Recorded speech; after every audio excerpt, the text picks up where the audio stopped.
mo fẹ́ máa wò, ọ̀rọ̀ tó jẹ tí ń gbèsè mo fẹ́ gbọ́, ètò lóríṣiríṣi wọ́n wà lọ́lọ́kan òjọ̀kan, ìròyìn tó kojú òṣùwọ̀n àtàwọn ọ̀rọ̀ àgbọ́ fi kọ́gbọ́n, eré wọlé fún tẹ̀rù tọmọ tèwe tàgbà ẹ má fi para.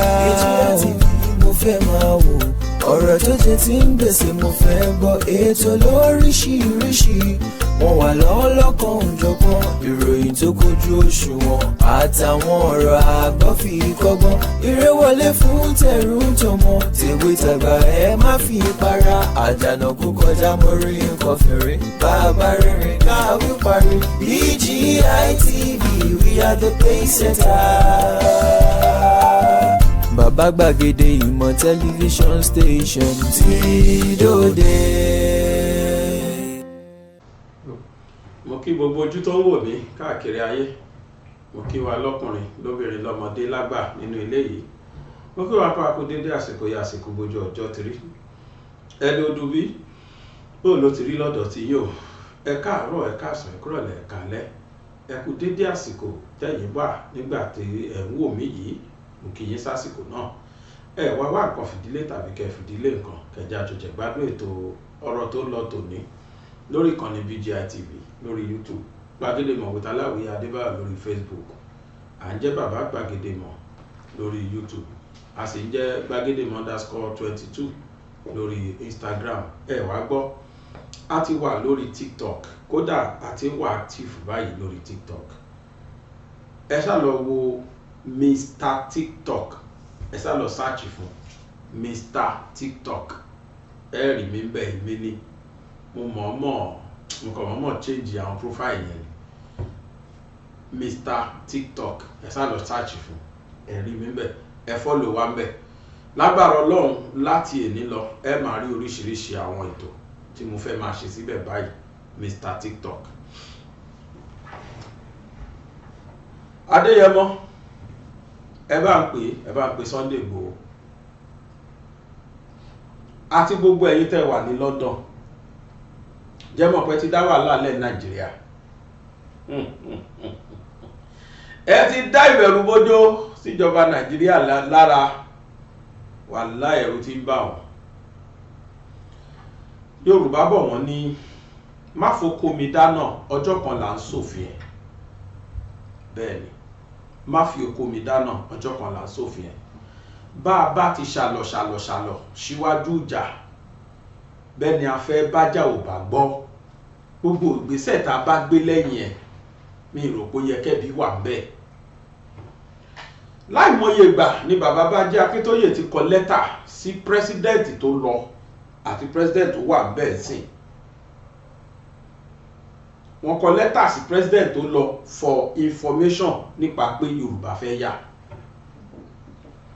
Wọ́n ignore wọn, wọ́n abandon wọn, wọ́n acknowledge lẹ́tà yẹn. Nígbà tí bàbá Tinubu dé, bàbá Bánjí Akíntóyè tó kọ reminder letter lórúkọ gbogbo ọmọ Yorùbá pé nígbà tí ẹ̀yin ò tí ì dé o, president tẹ́yìn padà succeed yìí, a kọ lẹ́tà kan sí o, n tó ṣẹlẹ̀ ń bẹ̀rẹ̀ o. Bàbá yẹn dẹ̀ kọ lẹ́tà yẹn wà very very comprehensive, torí pé wọ́n ṣàlàyé gbogbo reason tí Yorùbá fi fẹ́ lọ. Ìtó sì jẹ́ major point tó wà bẹ́ẹ̀ ni pé we are tired of the hegemony of Fulanis. We are tired of the tyrant attitude of Fulanis, that Yorubas cannot condone the activities, the nefarious act of Fulanis anymore in Yoruba land. And there is no other way to do away with them than Yoruba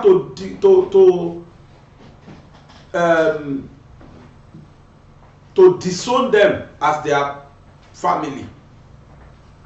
But they are claiming now that we are one Nigeria. Yoruba has now decided never to be recognized as Nigerian anymore. So the relationship or the association of Yoruba with Nigeria, we've decided to end the relationship. Wọ́n kọ lẹ́tà yìí sí Bàbá Tinubu. that this is not the first letter. We've written a lot of letters to the former president, of which he decided never to say anything. Wọ́n kọ first reminder sí Bàbá Tinubu. Wọ́n kọ second reminder sí Bàbá Tinubu. It even got to a stage they gave him a time frame to react. Then in the letter he was asked to conduct what we call referendum among all Yorubas. Ẹ pé ọmọ Yorùbá jọ. Lẹ́tà tí àwọn kan mú wá rèé o, tí wọ́n láwọn represent yín o, ṣé lóòótọ́ ni wọ́n represent yín? Ṣé lóòótọ́ lẹ́yìn fẹ́ kúrò Nàìjíríà? Ẹni tí ò bá fẹ́ kúrò Nàìjíríà kó bọ́ báyìí. Ẹ̀yin tẹ́ fẹ́ bọ́ sí Nàìjíríà, tẹ́ fẹ́ sì wà, tẹ́ fẹ́ kúrò Nàìjíríà bọ́ báyìí. Táwọn tí ò fẹ́ kúrò Nàìjíríà bá ti pọ̀ ju àwọn tó fẹ́ kúrò Nàìjíríà lọ, àwọn tí wọ́n kọ lẹ́tà yẹn will be null and void. N tó ń pè ní referendum nìyẹn. This man did that. He wrote the letter to Mr. President. But ajá ló ń gbó náà ni wọ́n fi ṣe l'Abuja. Now, àwọn kan from their magnanimity, àwọn ọmọ ọkọ Yorùbá tí wọ́n wà ní foreign country, in association with the Yorubas in Nigeria, they now decided that, come, ṣe báwọn kan ni wọ́n fún wa ní independence, ṣe báwọn kan ni wọ́n so wá papọ̀, ṣe báwọn kan ni wọ́n colonize wa tẹ́lẹ̀, ṣe báwọn kan ni wọ́n sọ wá di one Nigeria. Why don't we go to them and tell them that association they brought up ngbà yẹn, we are no more interested. Àwọn wo? Àwọn British. Àwọn ni wọ́n so wá papọ̀, àwọn ni wọ́n amalgamate wa ní 1914. I don't think there is anything bad in them, in Yorubas, going to the source of Nigeria. Àwọn tí wọ́n dá Nigeria lẹ̀, àwọn tí wọ́n amalgamate wa tí wọ́n sọ wá ní Nigeria. I don't think it is bad idea for Yorubas to now say, when we have shown our grievances to the government of the day in our country and they refuse to answer us, instead of Yorubas to go violent, they decided to take their grievances out of Nigeria and to the parliament, and to the British Empire, to the British government. Because initially, the idea of Nigeria was battered by this British government. We were colonized, we were amalgamated in 1914, we were colonized in 18-something, and we were named Nigeria by them. Irrespective of independence, they started this problem. Nigerian Yorubas now decided to take their case down to them. What is big deal there? Kini big deal tó wà ńbẹ̀? Yoruba choose to fight their cause in a peaceful manner. They chose to fight their cause according to the rules and regulations. They decided never to be violent in their life. All those that are agitating for the Yoruba country decided never to kill, to maim, or to kidnap anybody. Àwa fi hàn pé bíbí ire ó wà lára Yorùbá. A fi hàn pé ọmọ rere ní àwọn ìran Yorùbá. A fi hàn pé gbogbo tó jẹ́ ethics of good behaviors Yorùbá possess. They decided to fight their cause in a polite manner. Wọ́n wò pé bàtà ti bá Nàìjíríà wá sọ tí wọn ò gbọ́, ẹni tó lè tètè jẹ́ kí wọ́n gbọ́ ní ká lọ sọ fún àwọn British. The whole people tí wọ́n agitate, tí wọ́n béèrè fún self-determination, they now sent a man that has always been representing them, decided to send this man with a written letter. The same letter they sent to the government of Nigeria, that the government of Nigeria decided never to respond. They now decided to send the same letter through the same man to the British government. If anybody now comes out and says, are you implying that we are still under British colonialism? The person might be missing out the point. Totally, ẹni yẹn ti ṣí. In tó bí ọ̀rọ̀ tí mò ń sọ yìí máa padà play ẹ̀ fún wa. Because I saw one of the human rights activists tó jáde síta tó sọ kábàkàbà tí ò yé tó wá sọ kábàkàbà lẹ́nu. Máa play video ẹ̀ fún wa. Ẹni yẹn bẹ̀rẹ̀ sí ní sọ̀rọ̀ sí Yorùbá. Why would they go to Britain? Why would they go to British government? Are they telling us that Nigeria is still under British? Where was this woman when Yorubas were writing different letters to then and present Nigerian government? Where was this woman? Why didn't she comment then? She decided to keep quiet because she's an Hausa woman. She comes from the north. And she has nothing. Ọ̀rọ̀ òdùn lẹ́nu ẹ̀ kó ó yẹ kó keep quiet ni because àwọn náà bà Nàìjíríà jẹ́ débi tó dé. Disunity tó wà láàrin Nigerians yìí, the Northerners caused it. 99% of those that corrupt in this country that sold Nigeria were from the north. 99%. Only 1% tó kù ló jẹ́ south. Northerners ni 99% àwọn tó kówó Nigeria jẹ, 99% àwọn tó bà Nigeria jẹ were Northerners. Go and look at it. Go and make the census. Well, someone might ask me, what is the yardstick you use in measuring it? I will tell you the yardsticks. Thomas 100% àwọn tó ti rule Nigeria. The Northerners will take 85%. If not 99%. South to kan ṣoṣo péré. South ẹyọ kan. Well, partially a lè sọ pé South West méjì. South East 0. Oya tell me, ta ló bàlú jẹ́? Military ni o àbí civilian, they are all Northerners since 1960. Ta ló kó Nàìjíríà délẹ̀ yọ ọdún tá a wà yìí. Tọ́rọ̀ bá débẹ̀ kájọ bára wa sọ.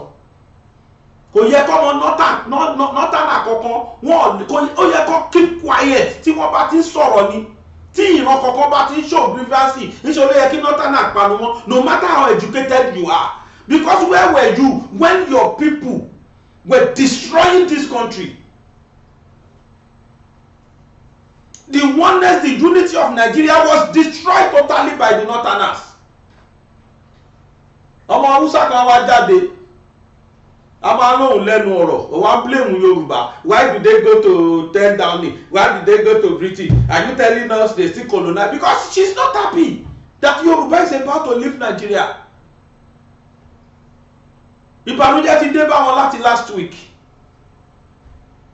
Inú wọn ò dùn, kò dùn mọ́ ìbànújẹ́ ti dé bá wọn because they saw the movement, they saw the steps.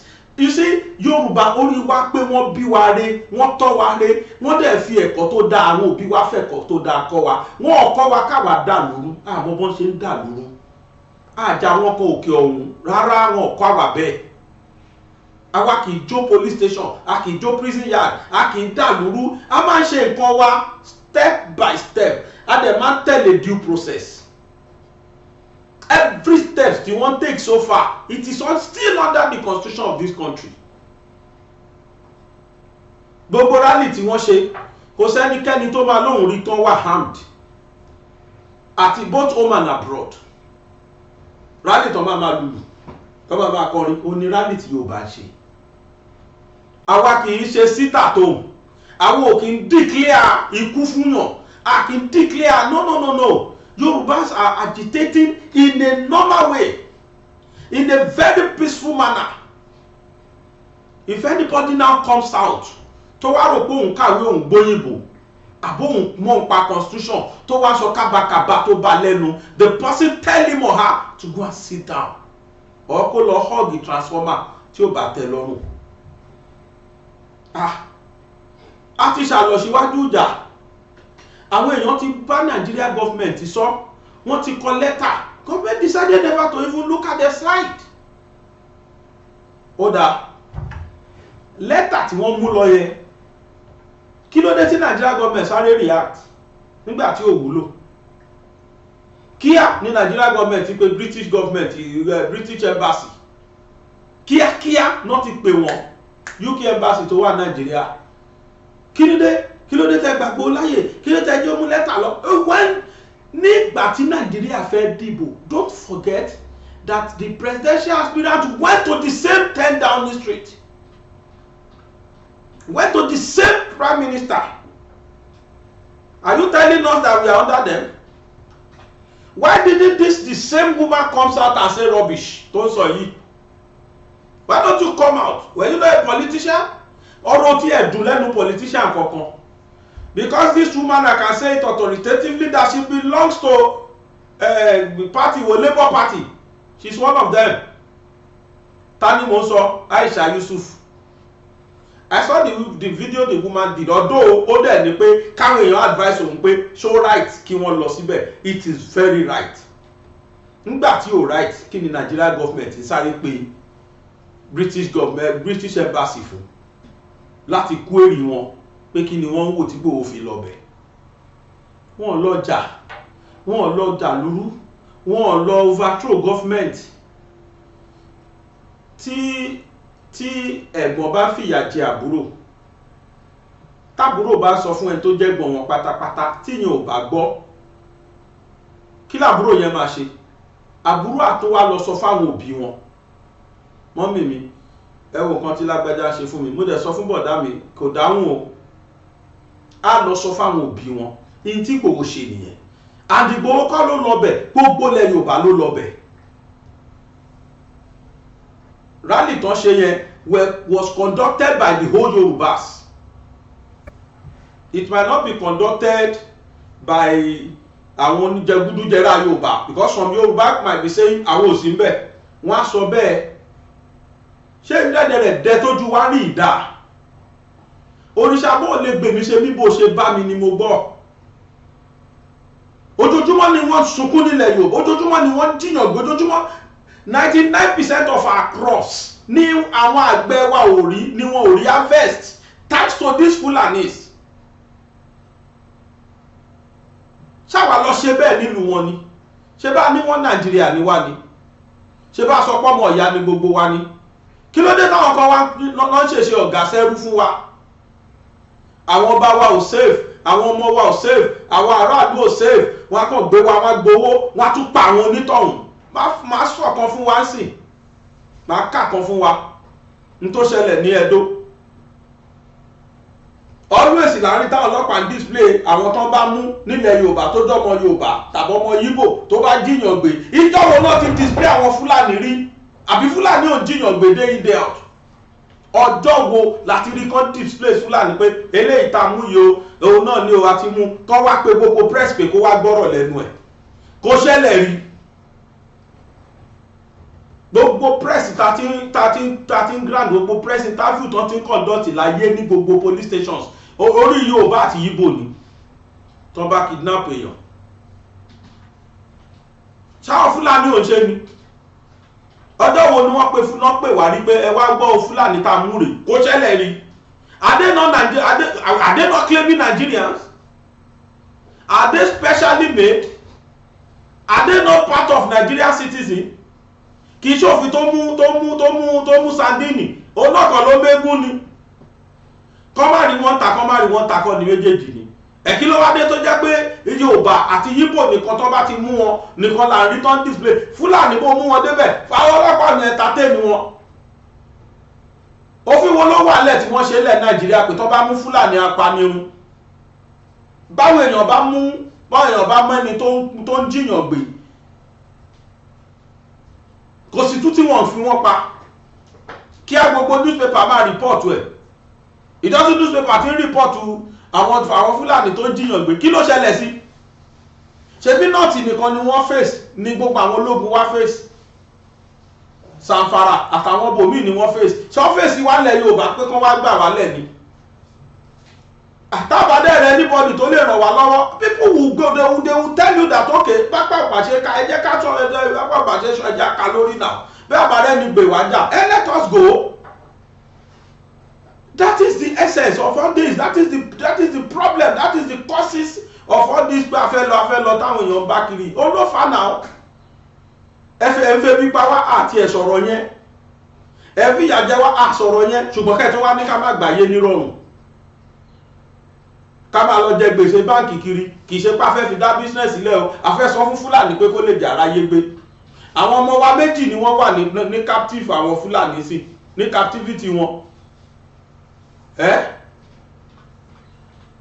Wojú àti pariwo alájàgà níyà àwọn dókítà tún strike náà. Kí ló ṣẹlẹ̀ sí? Kí Nigeria government bá wa ṣe sí? They are telling us we are not part of this country nìyẹn now. Àtọmọlọ́mọ Abdulmugni àtàlájàgà ní àwọn méjì wà bẹ́ẹ̀ lẹ́yìn tí Fúlàní ti gba 100 plus millions. Kí ló wá ṣẹlẹ̀ sí? Tí Yorùbá bá láwọn wọ́n lọ ni. Ìnira yẹn ti pọ̀ jù, ìwọ̀sí yẹn ti pọ̀ jù nílẹ̀ bàbá wa. Ilẹ̀ wa tún ni o, ni wọ́n ti wá dọ̀yàrá wa o. Ẹmọye ọba tó ti gbẹ́mìí mì láàfin. Kí Fúlàní lórí láyàdé wípé wọ́n lọ ń dènà de àwọn ọba wa níbi tán ti mí tí àwọn lọ́ba bọ̀. Wọ́n dẹ̀ pa wọ́n ní fọnà fọnṣu. Dọ́là kí ló ṣẹlẹ̀ sí? Ẹni mélòó náà condemn to death? Àìmọye Yorùbá tó ti kó sẹ́wọ̀n sí. Kí ló ṣe? Torí pé kidnap. Báwo làwọn ṣe ṣorí tí náà kí o ṣe? We are not fools.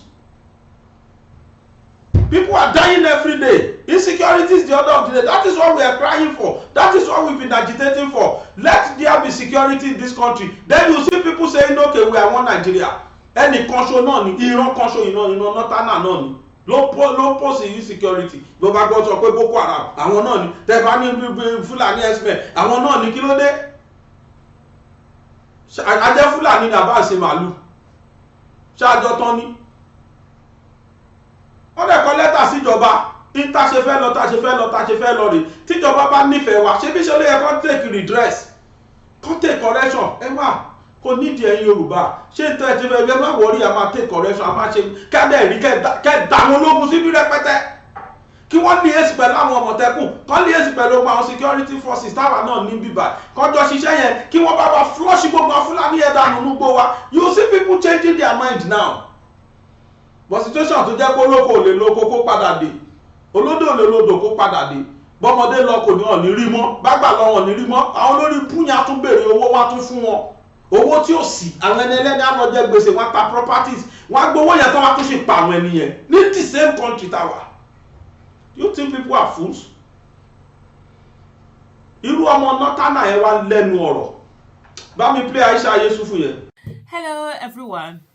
So there are sometimes when you see certain issues and you are like, you're so flabbergasted that you just take a moment and say, okay, let it not be that I am not seeing the whole picture or I'm overreacting or there's something somewhere that I'm not seeing.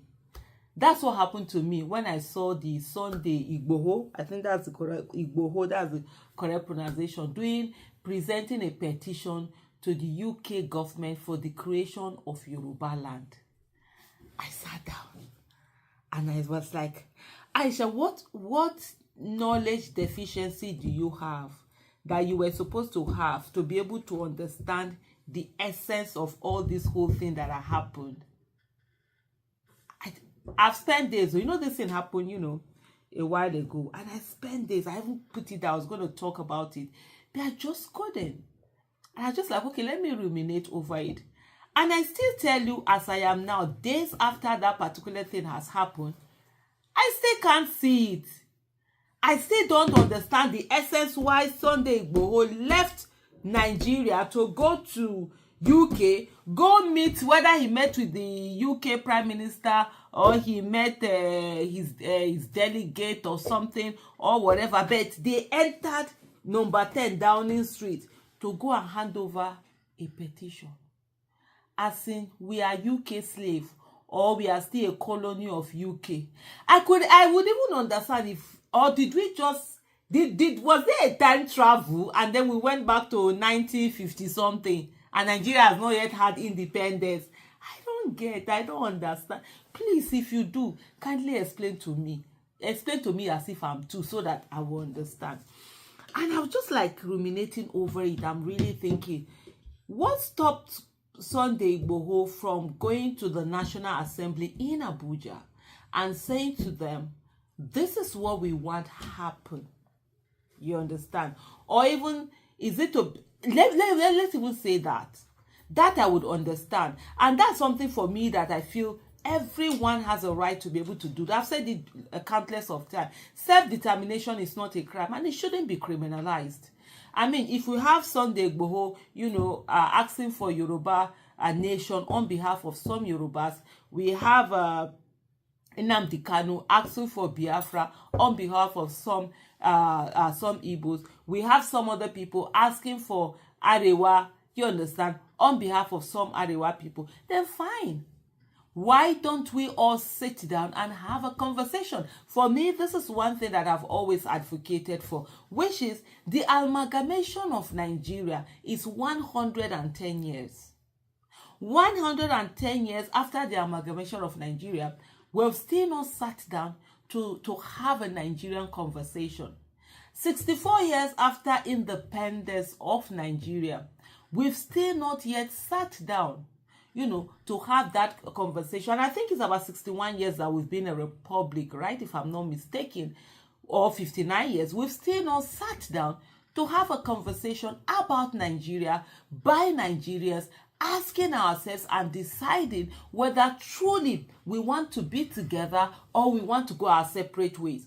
I've always said that one Nigeria is not sacrosanct. What is sacrosanct is good governance, accountability, and transparency. And if we have to remain as one Nigeria, let's have good governance, accountability, and transparency. If we want to remain, if we want to be as a separated Nigerians, whether how many countries it is, let there be good governance, accountability, and transparency. These are the issues, that are key.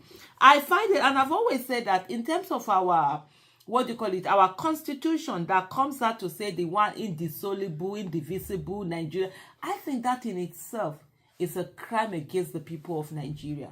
We should never be in a situation where you say it's indissoluble. Why? Why should anybody decide it's indissoluble? And so what we should be agitating for is for there to be a referendum, allowed in our constitution, so that from time to time Nigerians can come together and say, do we want to be together or do we don't want to be together? For example, for those who are advocating for Biafra, have a referendum in those states. I think there are 5 states that make up the Southeast area. Then have a referendum and ask, do you want to have a Biafra? If the answer is yes, fine and good, respect it. If the answer is no, then every other person agitates you because look, there has been a referendum and the people have said no. The same thing also with the Yoruba nation. We have 6 states in the Southwest, right, that are mainly Yoruba. Have a referendum there also. Do they want to remain as one? Do they want to say, if the people say yes, fine. If the people say no, then you have your answers there. The same thing with Arewa, the same thing with Southside, the same thing with the Middle Belt. Let's have all of this referendum and ask ourselves, do we as a people actually want, to remain a part of Nigeria? Then if the people, decide that they don't want to remain as part of Nigeria, then the needful should be done. But one of the things that I saw recently is that the federal government reacted to this whole thing. It says UK government didn't endorse Sunday Igboho's Yorubanation petition. The federal government on Tuesday clarified that the petition submitted by Mr. Sunday Adeyemo, also known as Sunday Igboho, urging the UK to support the Yoruba movement, urging to support the Yoruba movement, was not endorsed by the UK government. It's worth recalling that, according to Parallel Facts, this is from Parallel Facts now, that it's worth recalling that Igboho submitted a petition to the UK Prime Minister Keir Starmer on Saturday requesting consideration for the creation of a Yoruba nation. I feel that is so insulting and insulting to every Nigerian, honestly.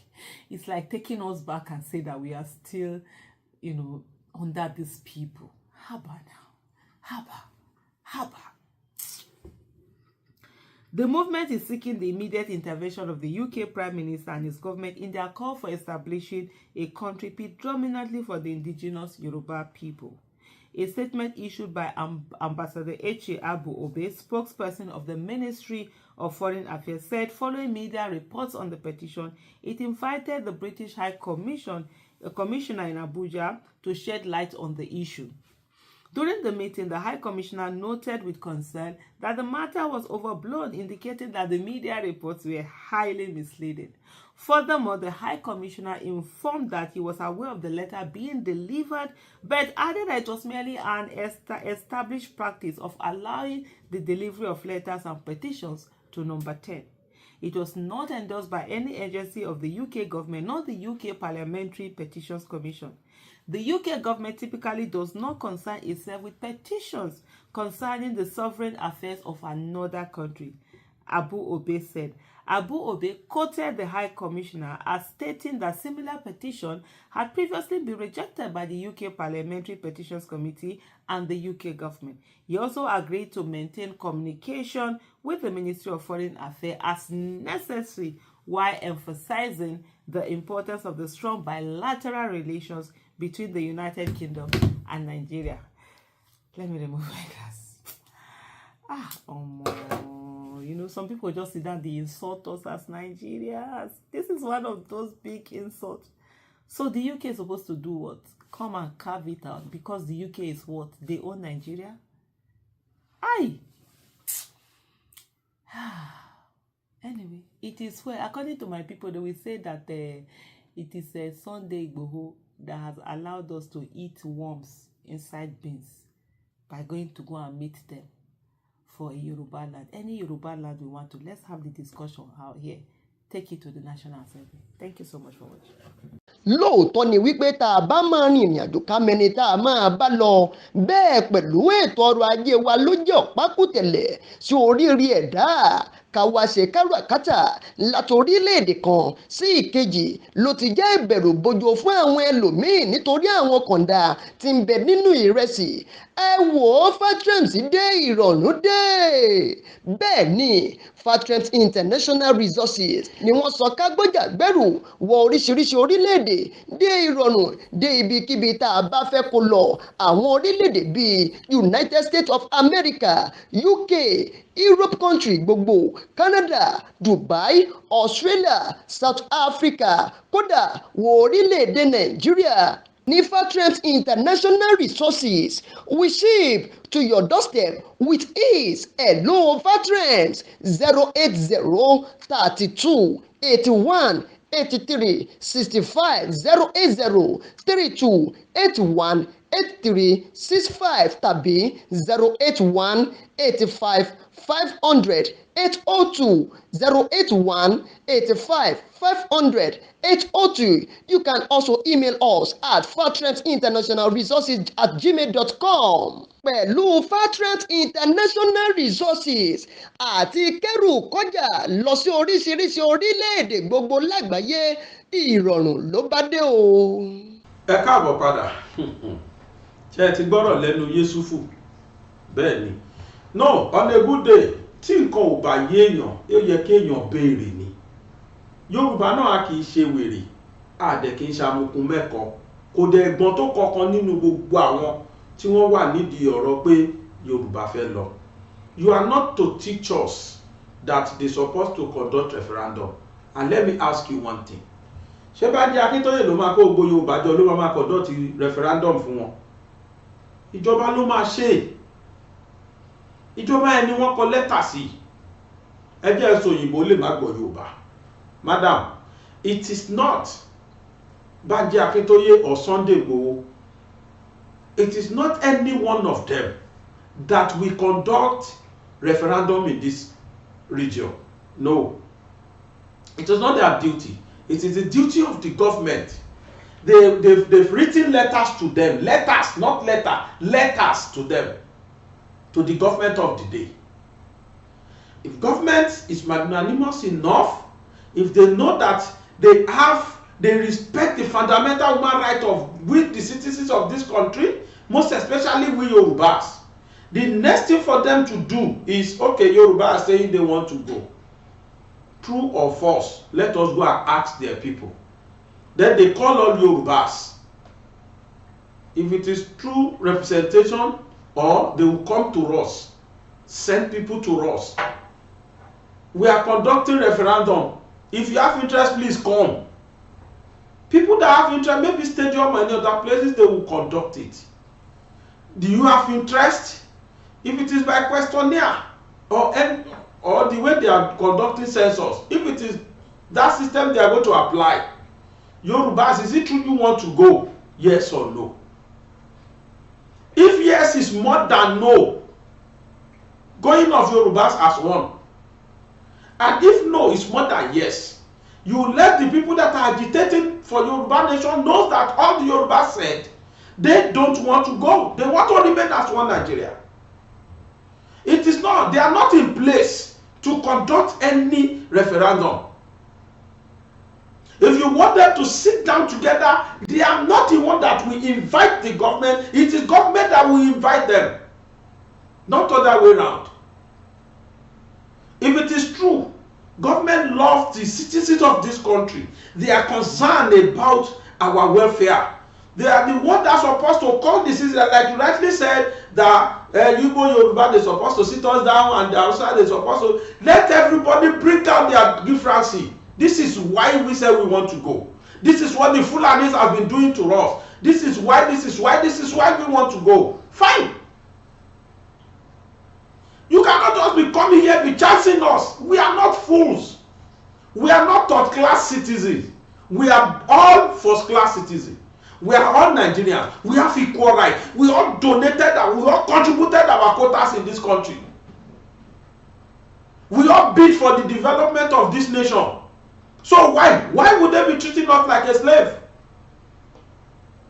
These people now decided that instead of us to be witnessing all this nonsense, all our children are there, graduated, doing nothing. They have nothing to do.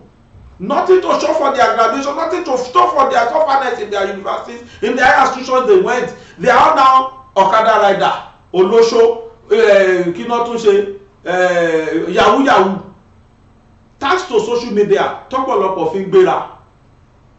Now it is TikTok. Many people are now TikTokers. They are seeing little there. Tough feed. If not so, a lot of people will have been outside there. And the government of the day is not even helping us. Ojoojúmọ́ nìkan wọ́n sí, gàrí we cannot afford it. Rice we cannot afford it. Beans we cannot afford it. Then what else do you want us to do? People said they want to leave. When they try Nigeria government does not give them any response. Is it bad for them to go out to tell the mothers, the parents that amalgamated every one of us? There's no big deal there. You are not saying, are they telling us we are still under colonialism? It's not. You ask them what is the reason why for them to go to where they went. And let me tell you, what Igboho and his cohort did, it totally materialized. You know why? The letters they've been writing to the government, they've been writing to the government all the while. Government does never replied or doesn't even react at all. But they reacted immediately. They saw the letter go to turn down it.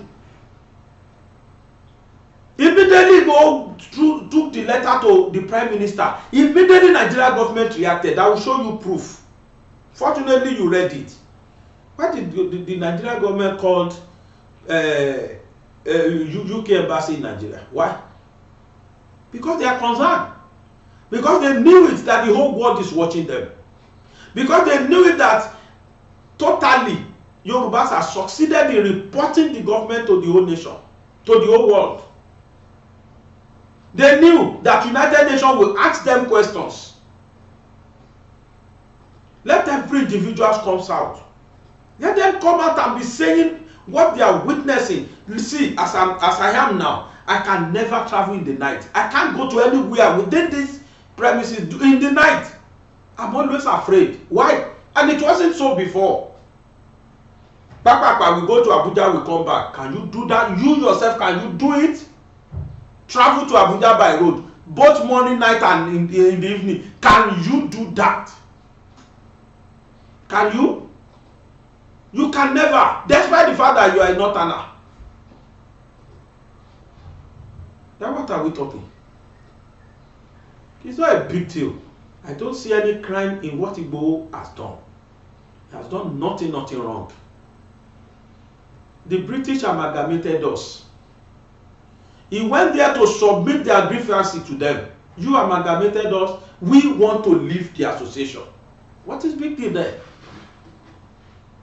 Yes, we've gained independence, but are we really independent? You too ask yourself. Is Nigeria really independent? We are still dependent by trick. We might not know. We are still totally business of the British. That is why they don't pray that this country works.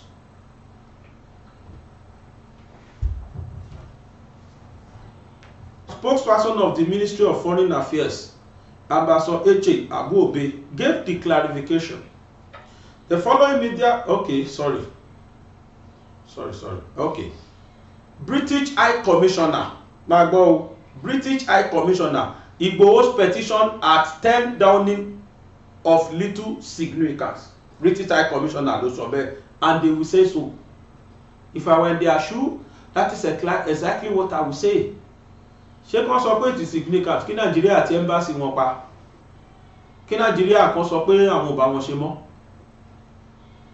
The British High Commissioner to Nigeria, Richard Montgomery, has described the letter submitted by Mr. Sunday Adeyemo Igboho, Adeniyi Adeyemo, also known as Sunday Igboho, a Yorubanation self-determination activist, at 10 Downing Street, United Kingdom Prime Minister's office, as an effort with little significance. That's right. He noted that the United Kingdom government typically does not concern itself with petitions concerned the foreign affairs of another country, adding that such petitions has been rejected by the United Kingdom Parliamentary Petitions Committee and the United Kingdom government in the past. The High Commissioner gave this explanation during a meeting with the Minister of Foreign Affairs, Ambassador Yusuf Tugal, who invited him to give clarifications on the letter submitted to United Kingdom Prime Minister by Igboho. They invited the High Commissioner. Why are they now concerned? Because they knew it, that the rightful place is Igboho lawyer. Wọ́n bi wọ́n léèrè why tẹ́ fi allow Igboho, why tẹ́ fi gba lẹ́tà yẹn lọ́wọ́ ẹ̀, ìyẹn it is of no such significance ẹ gbàgbé ẹ̀. We don't need the significance of that letter. Nǹkan tá a fẹ́ fàyọ ti yọ. Your concern, Nigeria government concern, is what is the greatest achievement. The whole world now is now talking about the letter. That is the biggest achievement that we want to. At least the whole world has been informed now that Yorubas are grievous. That we want to say no to the Fulani hegemony in Yoruba land. Tí Prime Minister bá wùn kó kà, tó bá wùn kó má kà, tó bá wùn kó sọ̀rọ̀, we don't even expect him to talk. But at least that singular act has brought out what we want to achieve. It has brought it out. Aisha Yusuf, were you informed before? Were you concerned before? But you are concerned now because they submitted the letter. That is the achievement we want. CNN ń sọ, BBC ń sọ, the whole world is talking about it because it's a greatest achievement. That is what we want to achieve. If Nigeria government does not want Yoruba to secede from Nigeria, let them do the needful. Let them, they know what to do. Let them do the needful. Yorubas are not fools. Yorubas are not third-class citizens. The rights tí wọ́n ní ní north fún military láti máa lọ sọ́dọ̀ wọn láti lọ máa protect wọn, the same right should be totally extended to us here in Yoruba land. We too, we need to be protected by the military of this country. We all own the military of Nigeria. They don't come here, they only go to north. Exactly bí àwọn Fúlàní agbénipa ṣe wà ní north ni wọ́n ṣe wà nínú igbó tiwa náà bí. We were left alone to face them. No security, nothing to help us. Even the police were not ready to help us. We are not seeing, we are not feeling it, we are not enjoying the efficacy, the presence of military in Yoruba land. We are not. Whereas Nigeria has military. Local forces, landlokiri, àwọn Àmọ̀tẹ́kùn, vigilante. Are you telling me that is what they are using in the north? No. Then why are you now saying they should not go? We cannot sit down and be watching, be looking like this. We've always been calling ourselves, ẹ jẹ́ káwọn local men kí wọ́n help wa. Are we not Nigerians? Are we not entitled to whatever they are entitled to in the north? A lot of injustice ni wọ́n ti melt, has been melting on us in Yoruba land. And we are saying no, no more. We don't want that injustice to continue. That is just exactly what we are talking about. That is just exactly what we are saying. We don't care. Whoever is there, we don't want to know. Forget Omowa no one be. Omowa is not doing what we want him to do for we Yorubas. He's not protecting our interest. I can die because of him before. But when I studied him, I discovered that he's totally not our friend. He doesn't like us in Yoruba land.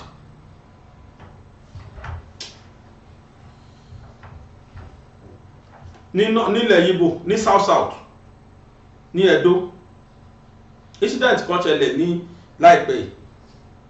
Kí ló ṣẹlẹ̀? Ẹ bá mi yọ fóònù kejì yẹn. Kí ló ṣẹlẹ̀ ni pé àwọn ará Edo yẹn wọ́n arrest Fúlàní tó ń jíyàn gbé àtàwọn cohort ẹ̀. Okay. What are people by law? Okay. Mo ti ẹ ní ìdẹ̀gbà ẹ máa bá mi charge ẹ lọ. Mo ti rí.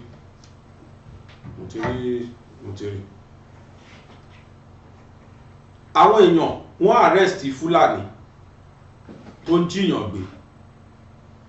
Wọ́n arrest ẹ̀. Wọ́n dẹ̀ wọ́n mú lọ police station. Àwọn ọlọ́pàá ò ṣe normal gẹ́gẹ́ bí mo ti ṣe sọ lẹ́ẹ̀kan. Wọ́n ṣe normal. Báwọn aráàlú ṣe yarí nìyẹn. Tó bá jẹ́ ọmọ Ẹdó ẹgbẹ́ wọn ni wọ́n mú kó kidnap kíákíá kí wọ́n ti fi sínú ẹ̀wọ̀n, wọ́n ti fáìlì kéèsì ìjọ́ kejì báyìí ó dé kóòtù nìyẹn. Kódà wọ́n ti pe press, commissioner of police àti máa address. Why didn't they do the same for these Fulanis? Are they special being? Are they special in this country? Mi ò support kan jólé, mi support kan jó police station, mi support violence. There are ways tí wọ́n fi lè show grievance wọn. Because ọ̀nà táwọn yẹn gbé gbà bí, I don't support it. But notwithstanding, ikún ló mú kẹ̀lẹ̀bẹ̀ wá. Tí ò bá sẹ́kún kò ní sómi ojú. Ọ̀rọ̀ yẹn rèé. Many dead. Police stations, vehicles set ablaze over alleged protections of Fulani kidnappers by, that is the title. Many dead. Police station, vehicles set ablaze over alleged protection of Fulani kidnappers by. Àwọn arábí ti wà overprotected. The funniest part ni pé tí wọ́n bá gbé èèyàn yín tẹ́ bá lọ sọ ní police station, tó bá tó stage kan wọ́n á pè yín sẹ́yìn pé ẹ̀yà lọ san yé owó tán ní kẹsàn káwọn èèyàn yín bá máa kú, àní ká advice yín ni o nítorọ̀ ẹ̀ ti worst dé. tó bá jẹ́ kidnapper kan ni wọ́n report ẹ̀ nílẹ̀ Yorùbá àbílẹ̀ ilẹ̀ Igbo kíá ọlọ́pàá ti sáré expedite action. Bí wọ́n ṣe ń bá wa mú Yorùbá tó ń bá wa mú Igbo náà ló yẹ kó máa bá wa mú Fúlàní. Ọmọ Nàìjíríà kan náà ni wọ́n ń pera wọn. Fúlàní náà ń pera ẹ̀ lọ́mọ Nàìjíríà. Ó yẹ kó máa arrest àwọn náà náà tí wọ́n ti ẹ̀pọ̀ ojoojúmọ́ ní tiwọn. Kidnapper tàbá jàjà mú nílẹ̀ Yorùbá ó dáràn. A máa ń rí bí black sheep in the family in the city. But Fúlàní ó ti dojoojúmọ́ àkí ẹ̀mọ́ ẹ̀ kódà it's no more news. It's no more news.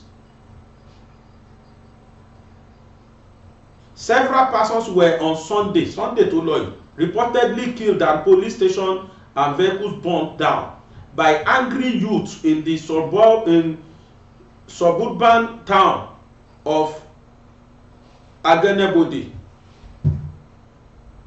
the headquarters of Etsako East local government area of Edo State, over allegations that suspected criminal Fulani who have been kidnapping and killing people in the area for organ harvesting was being protected by the police. A resident said the incident that led to this carnage was the case of a young boy who was said to have been kidnapped some weeks ago, and after ransom was paid, he was still not released by these Fulanis. It was gathered that the community youth were able to track the phone of the victim, and the user was arrested and handed over to the police in the process.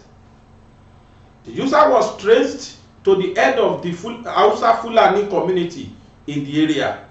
Apparently, not satisfied with the way the police were handling the matter, the youths of the community were said to have stormed the police station and taken away the suspect who it was gathered then led them to the house of Hausa Fulani's leader, where on Prodi allegedly confessed to them that several kidnapped victims have been killed, buried in shallow graves after part of their bodies were harvested. Sherry.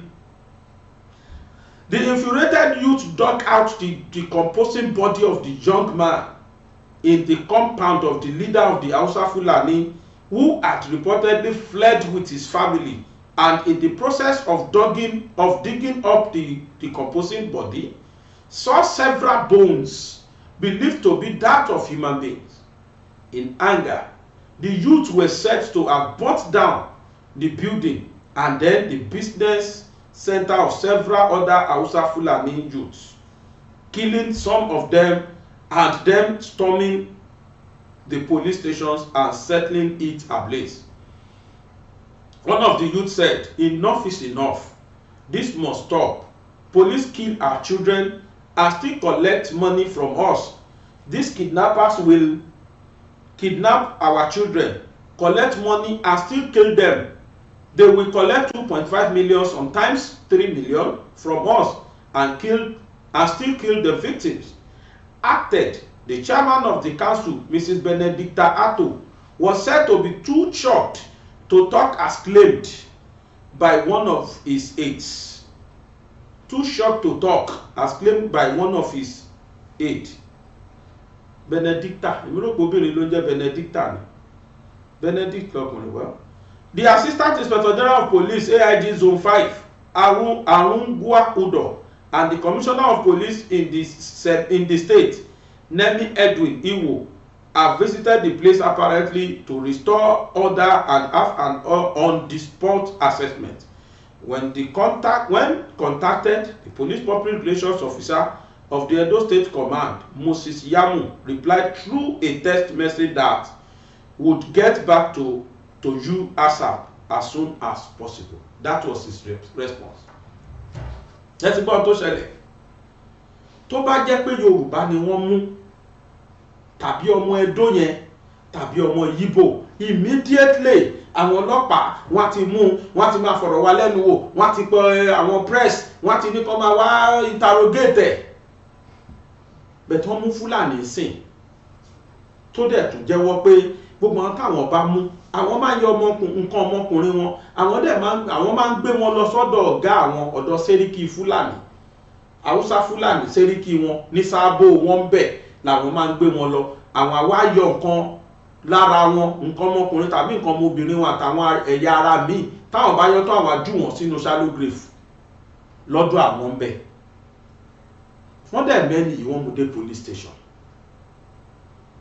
ọlọ́pàá ń protect ẹ̀ àwọn youth kò tẹ́ wọn lọ́rùn báwọn ọlọ́pàá ṣe ń ṣe yẹn wọ́n wọlé wọ́n gba ọmọ yẹn lọ́wọ́ wọn wọ́n ṣẹ̀ṣẹ̀ wá mú wọn lọ ó ṣẹ̀ wá ńgbà tó rí pọ́wọ́ ìyá dùn òun ó wá mú wọn lọ sọ́dọ̀ ọ̀gá wọn tí ń ṣe sẹ́ríkì wọ́n wá débẹ̀ tán àṣírí ṣẹ̀ṣẹ̀ wá tú rẹpẹtẹ wọn pé eegun oríṣiríṣi ni wọ́n tú jáde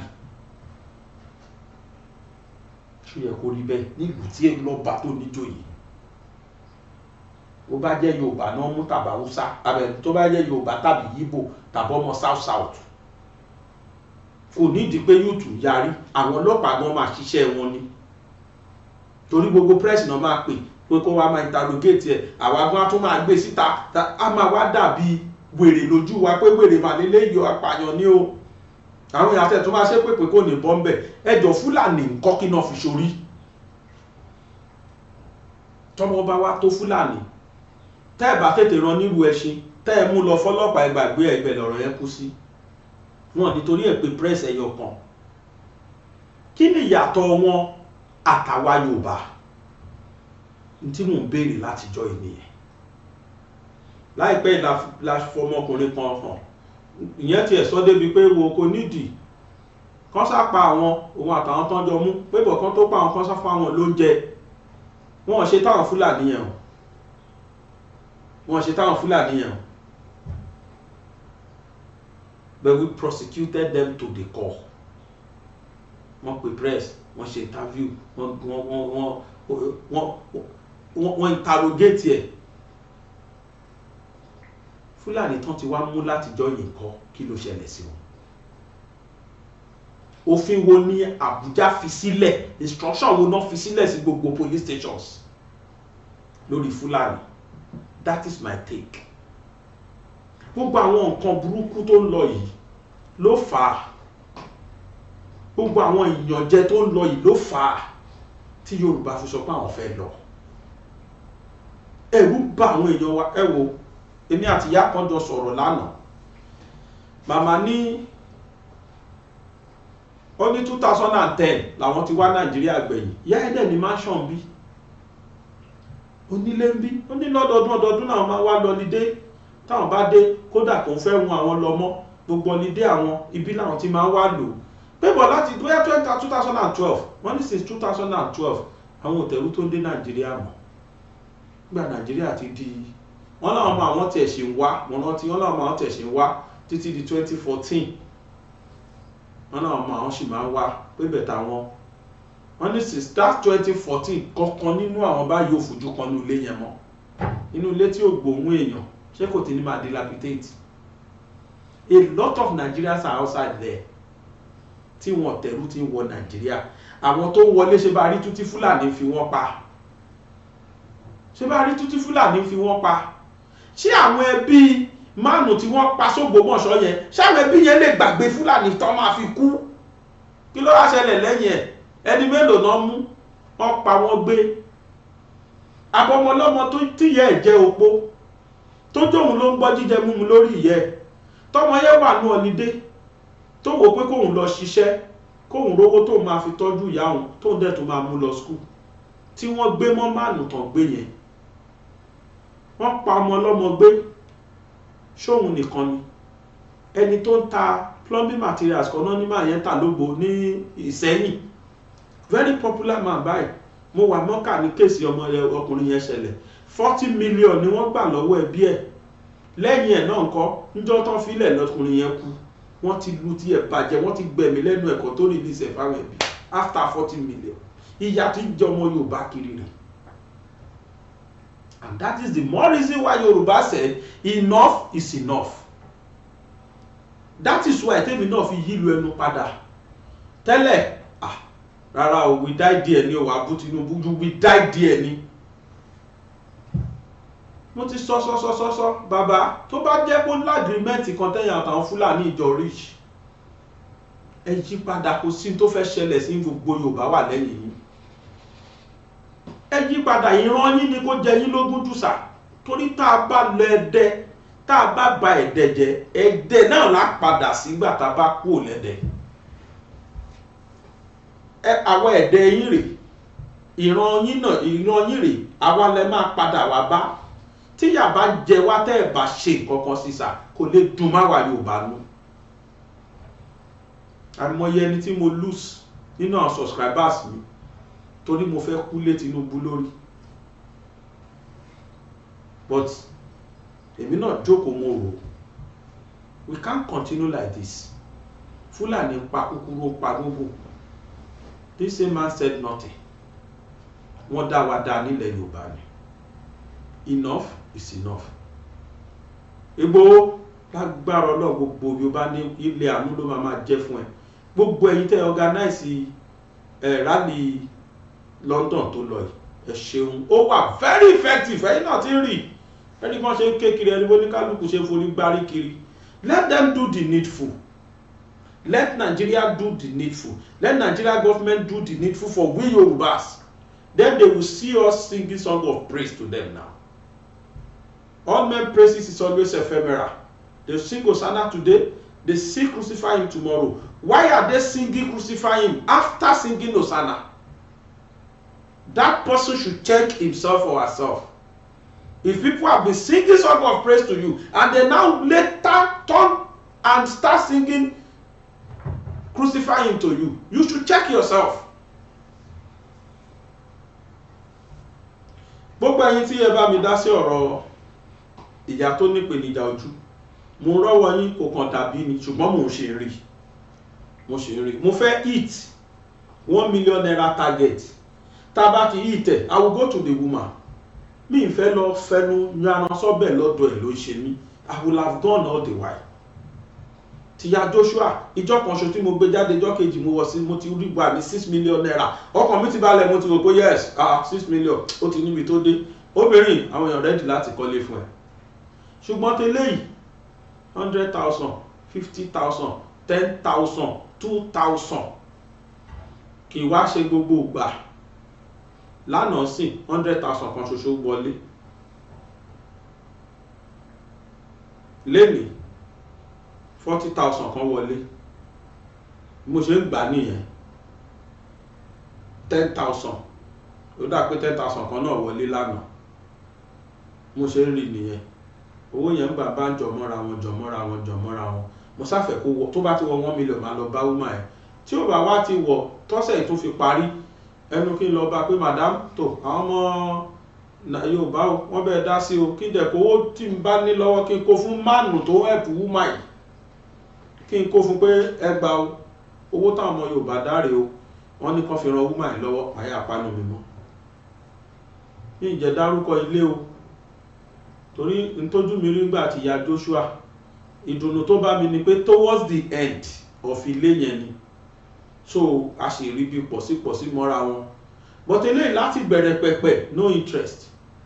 Mo ti rí pé ọ̀pọ̀lọpọ̀ ò yà sí, so kí n má tún lọ dáhùn tí mi ò ní lè parí sílẹ̀. Kówó yóò tí wọ 1 million rárá tẹ̀sí jìnnà sí, so the little tí mo ṣe rí yà alhamdulillah, a lè kórú ẹ̀ lọ́bẹ̀ kóbìnrin yẹn lóhun ò rí nǹkankan, Ọlọ́run á dẹ̀ máa bá tẹ́kì àtòkù. Àkáǹtì yẹn náà la ṣe lò, tó ní bá fẹ́ bá mi dá sí, bá mi display àkáǹtì yẹn, má display ti dollar account, wọn ò ṣe dollar account mọ́. So oníyanṣẹ́ ọlọ́kà ṣe o pẹ̀lú tẹ́ bá dá sí pé ìlà dúpẹ́ lọ́wọ́ ẹ̀. Ẹ já fi ọkàn balẹ̀ àwọn ọmọ Yorùbá aládé, ohun tá a fẹ́ la fẹ́ o, má fòkó mi dáná, ìjọ kan là ń sòfin ẹ̀. Ṣẹ́rí gbogbo tó ti ẹ̀ ń ṣẹlẹ̀ ọkàn mi, Fúlàní yẹn lèmi bá lẹ́jọ́, Fúlàní pípa wá pàkúpa yẹn gángan olóńbí èmi nínú. Kí ni ká ti gbọ́ nílùú tán bí wa sí, àfi bí pẹ̀lú iná ọkọ̀ la wà. títí di 2013 títí di 2014 láti 2015 báyìí tí búbù ti dé wàhálà dé ní straight. We can't continue like this. We can't continue like this. Ìjọba ni kó ṣe needful káwọn èèyàn lè cooperate. But inú mi dùn ẹ ṣe gbogbo ẹ̀yin ọmọ Yorùbá tẹ́ wà ń di Yorubanation. Inú mi dùn pé ẹ wà violent. Kò sí ní tá a fẹ́ fi jàgídíjàgan ṣe o. Ṣé ní bá ṣe ránṣẹ́ wẹ́rẹ́wẹ́rẹ́ ó dáa ẹja máa ṣe lọ bẹ́ẹ̀. Ẹ má pa anybody, ẹ má bẹ̀ anybody jà, ẹ má lọ jólé àwa kì í jólé Yorùbá làwa, wọn ò kọ́ wa bọ́n ṣe ń ba nǹkan jẹ́. Nǹkan ìjọba ẹ bá jó police station owó wa náà tún máa fi tún kọ́. Nígbà bá lọ jó hospital àwa la máa jìyẹ, ìjọba ò kì í lọ hospital àwa là ń lọ. So àwa káwa má jó anything, ká má dalẹ̀ rú, ká má ba nǹkan jẹ́. Mo dẹ̀ jẹ́rìí Ìgbòho kò ẹ̀mí ìríbi tó ti ń preach yẹn lọ pa wọ́n kò ṣe òun ò ń ṣe leader rú ẹ̀. Wàláì torí máa yẹn ló jẹ́ kí n nífẹ̀ẹ́ sí Yorubanation because he has a very good qualities of a good leader. Qualities yẹn ti pọ̀ jù. Òun náà ni ká máa emulate. Ọ̀rọ̀ ẹnu tá a máa sọ tó máa da nǹkan rú ká máa sọ. Ọ̀rọ̀ tá a máa ṣe tó máa ba nǹkan jẹ́ ẹ ṣáàjẹ́ ká máa orí point wa ni ká ṣàdúró lé. Aláàṣẹrú mọ́ ni. Wọ́n lè máa wá pa wá ká máa wò ni. That is the point we should still wait with. We should stand with that point. Ọlọ́run á ṣe dáadáa fún wa. Oníyàn ṣe o, ọlọ́kà ṣe gbẹ ìtẹ́ bá ògbó iná làdúpẹ́ lọ́wọ́ ẹ̀. Orúkọ tèmi ò yí padà, bàbá gbàgede ìmọ̀ náà ni. Ẹ ṣé o, láyọ̀.